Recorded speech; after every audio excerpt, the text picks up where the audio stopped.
मोरवी के तमाम गणमान्य नागरिक,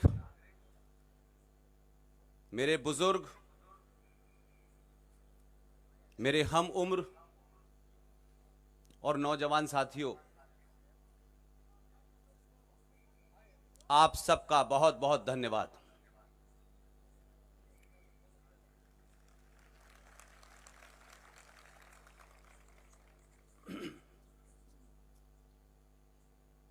आज के इस प्रोग्राम के आयोजक, मुंतजमीन, ऑर्गेनाइजर, जे अंबे सेवा ग्रुप,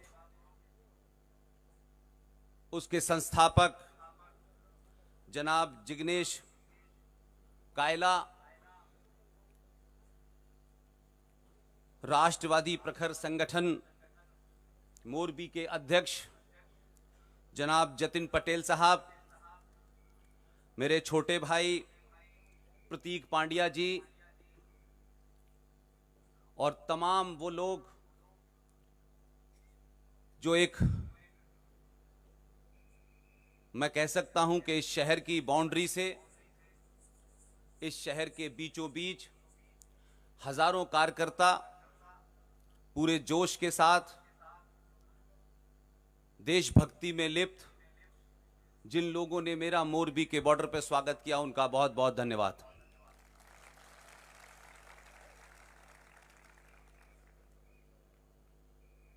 मैं कुछ चीजों को बाद के लिए नहीं रखता हूं।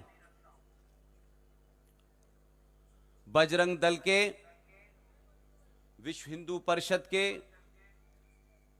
तमाम कार्यकर्ताओं को भोपाल में जो आज आपने किया उसके लिए मुबारकबाद।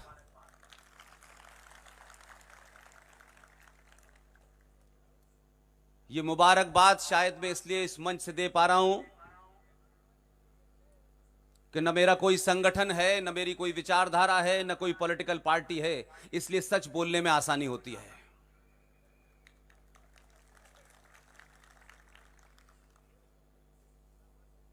आपके शहर के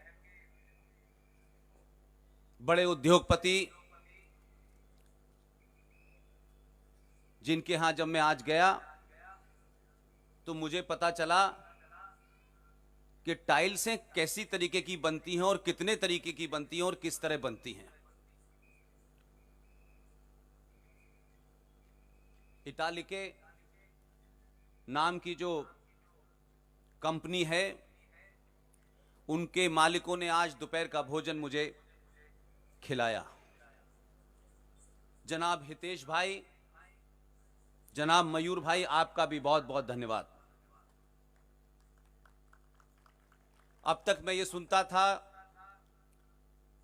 कि इजराइल से जो खेती की विधि है, इजराइल की जो हथियारों में महारत है, आपके शहर में मुझे एक और टाइल्स की कंपनी में जाना पड़ा, लियोली जिसका नाम है। मुझे पता चला कि टाइल्स की दुनिया में आपके शहर की एक कंपनी ने इजराइल के साथ समझौता करके अपनी टाइल्स को अंतर्राष्ट्रीय मार्केट में वही ताकत दी है जो भारत सरकार और इजराइल के बीच में रिश्ता है।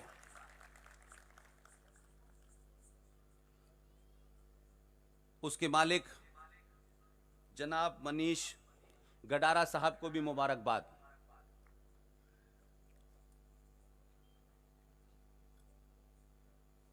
अभी मेरे सम्मान में कुछ युवाओं ने और ये जो संगठन है जय अंबे सेवा ग्रुप, तमाम लोगों ने मेरा स्वागत किया। स्वागत में मुझे वेद की कॉपियां भी दी। जिस समाज के पास, जिस सनातन के पास 4 वेद हों, 18 पुराण हों, 68 नीतियां हों और 108 उपनिषद हो, अगर वो समाज किसी मजार पे सर मार रहा है तो इसमें आपकी गलती है।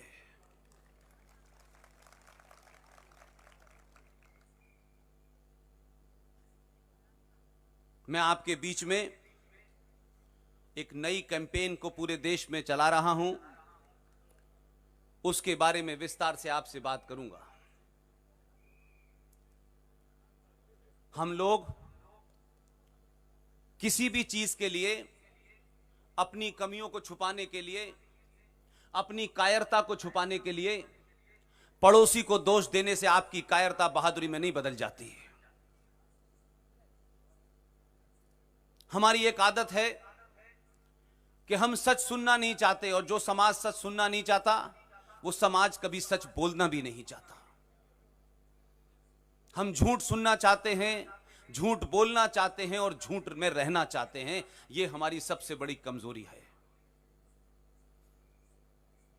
इसलिए बहुत सारे लोग इस देश में अलग अलग प्लेटफॉर्म से, अलग अलग पार्टियों के रूप में, संगठनों के रूप में आपसे सब भावनात्मक बातें करेंगे, इमोशनल बातें करेंगे, लेकिन जिन कारणों से हम कम से कम 700 साल तक गुलाम रहे, जिस सनातन संस्कृति से हमारा वास्ता है, वो क्या है उसके बारे में नहीं बताएंगे, बल्कि जिन कारणों से आप बीमार हुए, राष्ट्र बीमार हुआ, संस्कृति बीमार हुई, आपका इतिहास बीमार हुआ, उनको छुपाने की कोशिश की जाती है। और वो लोग जिन्होंने इसको छुपाया, उसको मिस इंटरप्रेट किया, वहां तक समझ में आता है, लेकिन जो आपके अपने हैं वो भी इसी काम को आगे बढ़ा रहे हैं। और आज संचार क्रांति के दौर में जब कुछ भी छुपा नहीं है और दुनिया में कोई घटना होती है, उसका दोनों रुख आपके सामने आता है और आपकी विवेकशीलता तय करती है कि क्या सही है, क्या गलत है। उस दौर में भी अगर सनातन समाज और भारत राष्ट्र के अंदर रहने वाले लोगों से झूठ बोल करके लोग निकल जाएं और उनको पकड़ा ना जाए, इसका मतलब है कि हमारा समाज सच सुनने का अभी आदी नहीं हुआ है। मुझे खुशी इस बात की है कि यहां आने से पहले मैं जानता भी नहीं था कि मोरबी कहां है, यहां क्या होता है। मुझे राजकोट में गौतम भाई ने दावत दी, कल वहां एक फंक्शन था, रात में 2 फंक्शन थे। मैंने उनसे पूछा मोरबी कहां है, कैसे मैं जाऊंगा। उन्होंने कहा वहां के आयोजक आपको लेने आएंगे। मैंने सिर्फ उनसे एक ही सवाल पूछा कि यहां से कितने किलोमीटर दूर है, क्योंकि मुझे कार से चलने में थोड़ा तकलीफ होती है। मोरबी आया तो मुझे लगा कि जो एक छोटा सा शहर 4,000 यानी 4 करोड़ की, मुझे बताएगा, सॉरी 4 करोड़ की आप गैस डेली खरीदते हैं और 200 करोड़ से ज्यादा का आप जीएसटी भरते हैं, और उसको देश नहीं जानता, उस शहर को, तो यह हमारी बदकिस्मती है।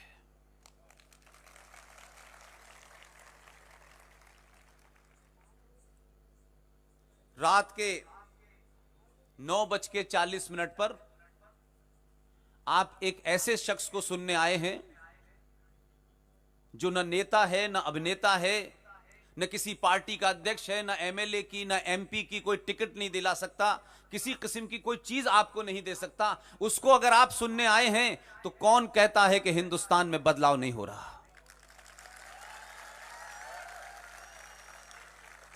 और मेरा यकीन है